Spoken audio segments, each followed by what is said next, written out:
창세기 오늘 이 말씀은 이 아브라함의 최후를 얘기하는 거죠. 하나님 앞에 자신의 기운을 다하고 그리고 열조에게로 돌아갔다 이렇게 말씀하세요. 아브라함의 인생은 결국에는 하나님의 나라를 준비하는 인생이었어요.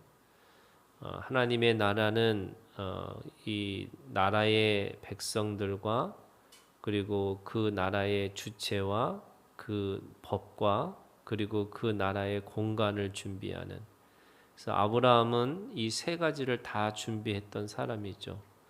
하나님이 주신 것을 믿음의 대가 지불을 통해서 이 세 가지를 다 이루었다 이렇게 말씀하세요.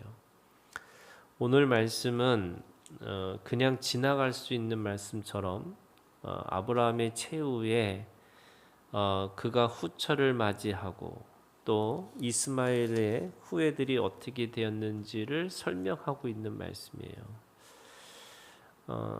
그러니까 25장의 이 말씀 자체가 아브라함과 이삭과 그리고 야곱이라고 하는 이 3대 족장의 이야기 속에서 하나의 격과지 같은 말씀처럼 들려요. 그런데 오늘 이 말씀 속에는 세 가지의 신앙의 의미가 있어요. 첫 번째는요, 하나님이 말씀대로 이루셨다 이런 말씀이에요. 하나님은 아브라함에게 처음부터 약속하셨어요. 뭐라고 말씀하셨냐면 큰 민족을 이루고 그리고 네 이름을 창대케 하고 네게 복의 근원이 될 것이다 이렇게 말씀하신 거잖아요. 그러니까 큰 민족을 이룬다라고 하는 이 민족을 이루는 것이 단순하게 이 이삭과 야곱으로만 이어지는 이스라엘만 있는 것이 아니고 아브라함을 통해서 다른 민족들도 함께 일어났다 이렇게 이야기하는 거예요. 자, 이게 왜 중요하냐면요. 나중에 이 로마서로 가면은 이방인들을 통해서도 하나님이 일을 하세요.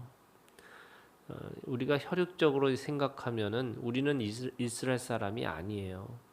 우리도 이방인과 같은 사람이에요. 그럼에도 불구하고 하나님은 그 이방인들을 들어서 이스라엘 민족에게 하나님을 섬기는 건 이런 거야 라는 것을 다시 보여주시겠다 이렇게 말씀하시는 거고, 이방인들을 들어서 접붙임을 해서 하나님의 백성으로 만드시겠다 이렇게 말씀하세요. 그러니까 이 구약은 혈과 육에 대한 이야기라고 한다면 이 신약, 예수님이 우리 가운데 오신 신약의 이야기는 오늘 이 모든 민족을 향해서 하나님이 구원의 역사를 시작하시겠다 이렇게 말씀하시는 거예요. 그런 의미에서 이 다른 민족, 그러니까 이 성경에서 구약에서는 이방인들처럼 이렇게 이야기하지만 사실은 그것이 아브라함을 통해서 그 민족들을 하나님이 준비하고 계셨다 이렇게 말씀하시는 거죠. 그래서 하나님의 말씀대로 이루어지는 거고, 또 그 말씀이 이방인들을 통해서도, 그 이방인들이라는 건 뭐냐면 우리를 포함하는 거예요. 이 우리를 포함하는 영적인 이스라엘 사람들을 통해서 하나님이 이 마지막을 준비하시고 또 하나님이 우리의 하나님의 나라를 살게끔 하시겠다 이렇게 말씀하고 있는 거죠. 그런 의미에서 복음이라고 하는 것은 이 혈과 육이라고 하는 이 이스라엘에 잡혀 있는 게 아니고요, 바로 그것을 뛰어넘어서 이게 모든 민족을 향한 하나님의 나라, 하나님의 백성들이라고 하는 것이 바로 복음이라고 이야기할 수 있는 겁니다. 두 번째는요, 이 말씀 속에는 그 아브라함을 통해서 대를 이어가는 신앙이 있었다 이렇게 얘기하는 거죠. 그 말씀에 보면은 11절에 이렇게 돼 있어요. 아브라함이 죽은 후에 하나님이 그의 아들 이삭에게 복을 주셨고 이삭은 브엘라헤로의 근처에 거주하였더라. 이삭에게 복을 주셨다 이렇게 말씀하세요. 그 복이라는 게 뭐냐면 저는 이게 이삭에게 계대의 복이 있다는 거예요. 왜 한국 교회가 약하냐? 이 계대의 복을 모르는 거예요. 그 할머니의 신앙, 또 그 어머니의 신앙, 또 나의 신앙, 그리고 그 후대에게 또 물려주는 신앙의 계대가 이어져야지 이것이 하나님 앞에 진정한 복인 거거든요. 근데 우리는 이 자기 자신의 이 구원에다만 이 초점이 맞추다 보니까 이 복에 대한 개념을 모르는 거죠. 여러분, 신앙에서 가장 중요한 복 중에 하나가 바로 이 계대의 복이에요.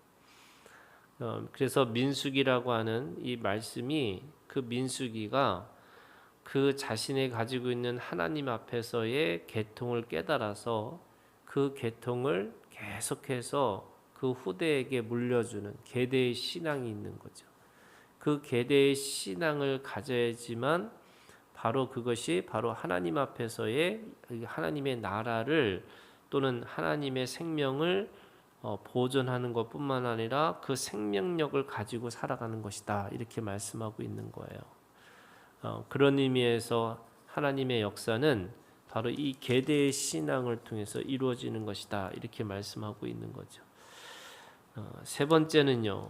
이들이 결국에는 이 하나님의 이 말씀대로 이루어지는 이들을 통해서도 우리가 나중에 교회가 되어지는 거죠.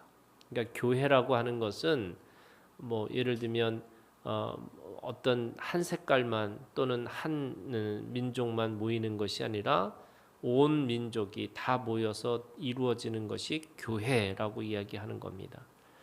그래서 이 고린도전서 14장, 16장이 은사장인데 그 은사장에서 말씀하고 있는 가장 중요한 그 주제가 뭐냐면 다양성이에요. 다 다르다는 거예요.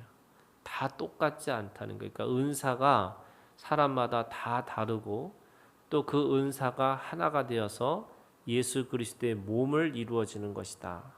그러니까 누가 옳고 누가 틀린 게 아니고 다 다른 거예요.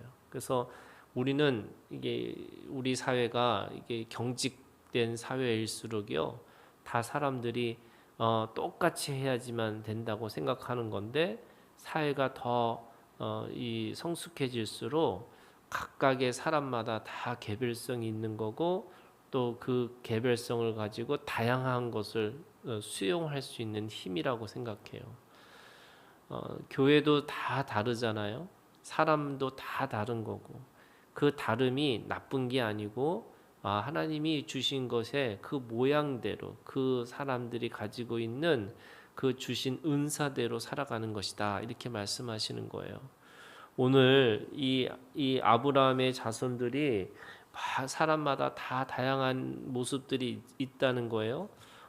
그 후처에게 난 자식들이 민족을 이루고 그 다음에 이스마엘의 후예들도 그 민족을 이루고 다 민족을 이루고 살아가는 거지만 그것이 옳고 그른 것이 아니고 누구는 저주받은 인생이고 누구는 하나님 앞에 축복받은 인생이 아니고요. 예수 그리스도 안에서 예수를 믿는 그 순간에 모든 민족이 함께 예배하고 함께 찬양하고 그래서 그 다양함을 가지고 함께 하나님 앞에 살아가는 것이다. 그래서 우리가 가지고 있는 가장 중요한 태도가 뭐냐면요. 이게 개별성이에요. 다 하나님이 각각의 모양과 각각의 생각대로 개별적으로 지으셔서 그것을 통해서 하나님을 드러내라고 말씀하고 있는 거죠. 오늘 우리가 주님 안에서 이 창세기 25장이 그 본류처럼 그 본류에서 떠난 것처럼 보이지만 사실은 오늘 이 하나님의 그 말씀대로 이루어지는 역사 속에서 계대를 통해서 결국에는 이것이 교회라고 하는 이 생명의 공동체가 이루어질 것이다 라고 하는 것을 우리에게 말씀하고 있는 거죠. 오늘도 이 말씀 가지고 하나님 앞에 믿음으로 승리하는 하루가 되기를 주님의 이름으로 축원합니다.